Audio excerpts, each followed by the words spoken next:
kelembagaan. Kita berharap apa yang dilakukan Jawa Timur akan menjadi contoh untuk menjadikan kantor-kantor Bawaslu itu sebagai rumah pergerakan untuk penguatan demokrasi menuju pemilu 2029 yang lebih baik. Yang dilibatkan apa? Seluruh Bawaslu di Jawa Timur, pemantau pemilu, masyarakat, ya semua mitra strategis. OKP itu semua kan mitra strategis kita untuk menjadikan pemilu menjadi lebih baik. Kesiapan apa Pak ke depan untuk pemilu 2019? Salah satunya ini melakukan penguatan kelembagaan. Di antaranya apa Pak? Di antaranya perbaikan kelembagaan, misalkan ya rumah besarnya itu menjadikan Bawaslu sebagai rumah pergerakan, karena ini rumah, maka semua data harus tersedia. Saya tempat-tempat diskusi, tempat ngobrol, sehingga apa? Ngobrol soal demokratisasi dan pemilu menjadi lebih baik. Bawaslu mempersiapkan rumahnya, kelengkapan datanya, literasinya, semuanya baik eksternal maupun internal. Oke. Alhamdulillah acara ini kami mendapat mohon maaf karena Ibu Gubernur yang sedianya mau hadir tidak bisa hadir karena ada tugas yang tidak bisa ditinggalkan, dan kami ingin menyampaikan bahwa ucapan terima kasih pada para penyelenggara pemilu Bawaslu maupun KPU yang kemarin sudah mengawal penyelenggaraan pemilu di Jawa Timur. Pemilu lanjut dengan pemilu kada serentak, dan mudah-mudahan ini menjadi pemilu yang luar biasa dan pemilu Jawa Timur menjadi lebih berintegritas dan menelurkan pemimpin bangsa, bupati, wali kota, gubernur, wakil gubernur, dan juga legislatif dan presiden yang kemarin sungguh luar biasa. Ini mudah-mudahan ini ke depan juga pemilu semakin efektif dan efisien, karena memang saat ini pemilu itu butuh biaya yang cukup besar dan potensinya juga cukup rawan, sehingga ke depan mudah-mudahan pemilu maupun pemilu kadanya menjadi lebih tertata, menjadi lebih efisien, menjadi lebih efektif, dan nanti juga akan semakin ramping. Saya kira itu. Oke. Untuk non Itu tadi seperti yang sudah saya sampaikan ada 8 bidang. Itu sebenarnya kristalisasi dari pengalaman kami melakukan pengawasan penyelenggaraan pemilu dan pilkada kemarin. Lalu kami berupaya untuk membangun kelembagaan Bawaslu yang nantinya diharapkan bisa ikut berkontribusi dalam pemajuan demokrasi dan pemilu di masa yang akan datang. Selama ada kendala apa Pak? Ada pihak eksternal, terus pihak eksternal itu ada mahasiswa, ada NGO, ada pemantau pemilu yang kemarin, terus kampus, organisasi mahasiswa Cipayung Plus, terus Bawaslu Kabupaten Kota, beberapa OPD di lingkungan Pemprov Jawa Timur. Gimana? Berapa peserta? Pesertanya 200-an. Dari mana aja Pak untuk peserta? Peserta kalau di peserta di wilayah Surabaya itu dari kampus, dari OPD, terus OPD terkait yang biasanya selama ini bekerja sama dengan kita, pemantau pemilu kalau eksternal, mahasiswa di lingkungan kampus di Surabaya aja. Untuk persiapan ke depan pemilu apa Pak dari Bawaslu? Nah, kalau sekarang kita sedang melakukan penguatan kelembagaan itu, ya, karena ibaratnya itu kalau orang tidak mancing, tapi bukan berarti tidak memperbaiki kailnya. Harapannya Pak? Harapannya apa ini Pak? Harapannya kita itu nanti setelah Desember itu ada 8 contoh kelembagaan yang bagus dengan 8 bidang itu. Oh iya, makasih Pak. Alhamdulillah, puji Tuhan, walaupun tadi hujannya rintik-rintik, waktunya saya tahu Gus Bojin sangat sibuk. Setelah itu terima kasih. Saya ini di hari momentum yang politik proklamasi ini ada keberanian yang dilakukan oleh Jawa Timur. Saya ucapkan penghargaan yang setinggi-tingginya karena berani memulai sesuatu yang luar biasa, melangkah untuk melakukan penguatan kelembagaan yang itu keluar dari koridor dengan melakukan uji coba 8 transparansi, digitalisasi, administrasi, potensi yang itu diperkuat untuk menyambut pemilu 2029 perbaikan kelembagaan. Ini sangat dahsyat. Terima kasih Jawa Timur. Kenapa? Jawa Timur ini sudah berani berjalan di antara kenyataan kemerdekaan yang dicetuskan oleh Bung Karno dan harapan Hardikan Tan Malaka yang menginginkan merdeka 100%. Ini luar biasa. Dengan apa? Hardikan itu dijawab oleh Jawa Timur dengan melakukan langkah perbaikan. Sekali lagi terima kasih, aplaus untuk.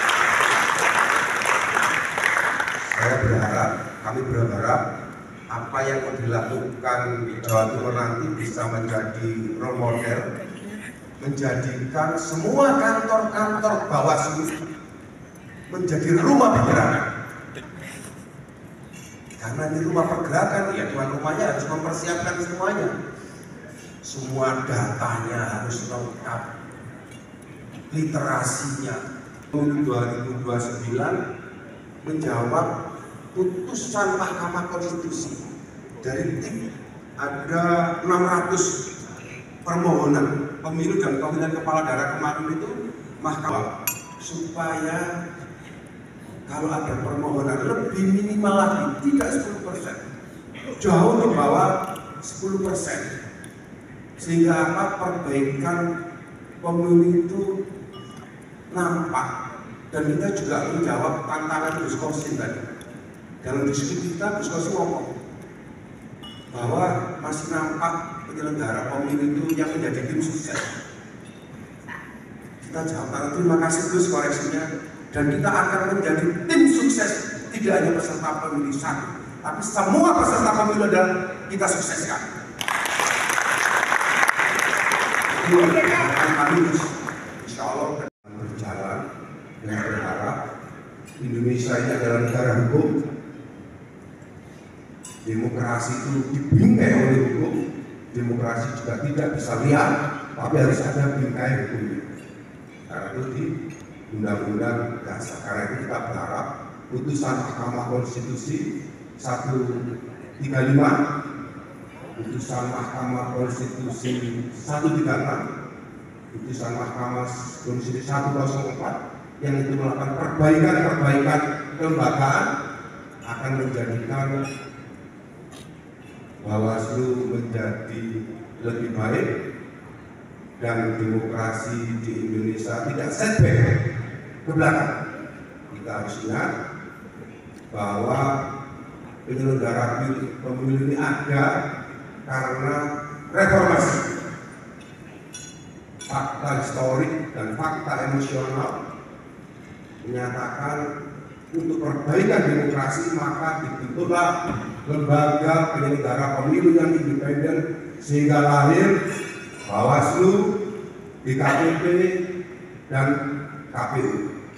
Mari kita jaga eksistensi reformasi dan pemilu ke depan menjadi lebih baik dengan keyakinan kita.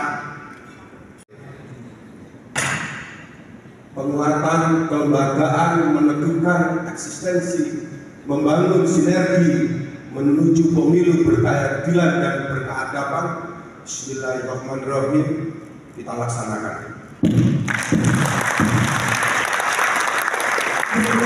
Sama bersatu membangun bangsa yang lebih kuat, lebih sejahtera dan lebih maju.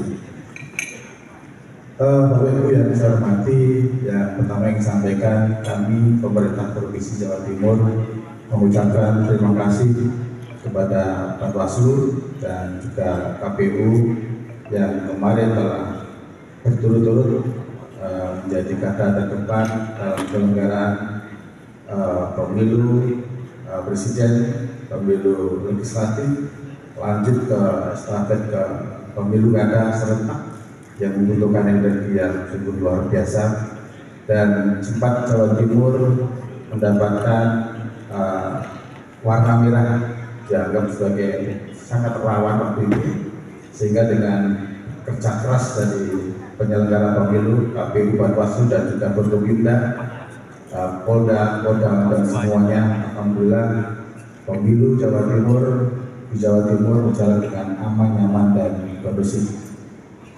Juga walaupun cepat ada yang diulang, beberapa yang diulang termasuk yang di Magetan, namun juga berjalan dengan aman dan nyaman dan suasana kondusif. Bapak Ibu yang saya hormati, bahwa pemilu kada di Jawa Timur dan pemilu kada yang lain mungkin itu sampai saat ini membutuhkan biaya yang cukup besar. Di Jawa Timur aja kemarin 1,08 triliun, terutama dalam penyelenggaraan demokrasi, pemilu dan pemilu kedepan yang akan datang. Terima kasih. Maaf bila ada salah dari kami. Saya kira wassalamualaikum warahmatullahi wabarakatuh. Bu Nur Elia Andreini itu di Kota Mojokerto, kota yang jumlah kecamatannya selisih 3 dengan Malang. Karena di Kabupaten Malang itu 33, kalau 3-nya dicoret sama dengan Kota Mojokerto. Di Mojokerto, Kota Mojokerto 3 kecamatan. Terus yang ke-7, yang ke-8 peningkatan kinerja kelembagaan itu saya sendiri. Nanti kalau proyeknya di Kota Malang. Seluruh 8 itu sebenarnya setiap bidang itu dirancang sebagai simpul yang saling memperkuat dan akan diimplementasikan melalui model pilot project berbasis Korwil. Kami ada 6 Korwil di sini. Kalau Bapak Ibu, kalau di teman-teman Bawaslu Kabupaten Kota mungkin sudah familiar, tapi kalau Bapak Ibu dari luar Bawaslu perlu kami sampaikan bahwa di sini sudah ada di Bawaslu itu ada 6 Korwil dan masing-masing wilayah itu diambil oleh 1 orang Korwil. Dengan pendekatan kepada 1 kabupaten kota untuk dilakukan pendampingan lebih intensif. Kegiatan ini lahir dari refleksi panjang dari praktek-praktek yang baik yang sudah ada sebelumnya, sekaligus dari tantangan yang terus berulang. Misalnya bagaimana akuntabilitas keuangan sering terkendala kapasitas verifikasi di daerah. Ya, jadi di Bawaslu itu pengelola keuangan di setiap kabupaten kota sangat terbatas. Jadi kami biasa menyebut di Bawaslu itu ada keterbatasan dalam jumlah dan mutu. Ya, dalam jumlah dan mutu, sehingga kami perlu melakukan penguatan itu. Mengapa begitu? Karena di Bawaslu kabupaten kota itu yang sudah menjadi satker tidak banyak dan seluruhnya ya pada umumnya masih ke Bawaslu Provinsi Jawa Timur di pengelolaannya untuk kabupaten kotanya.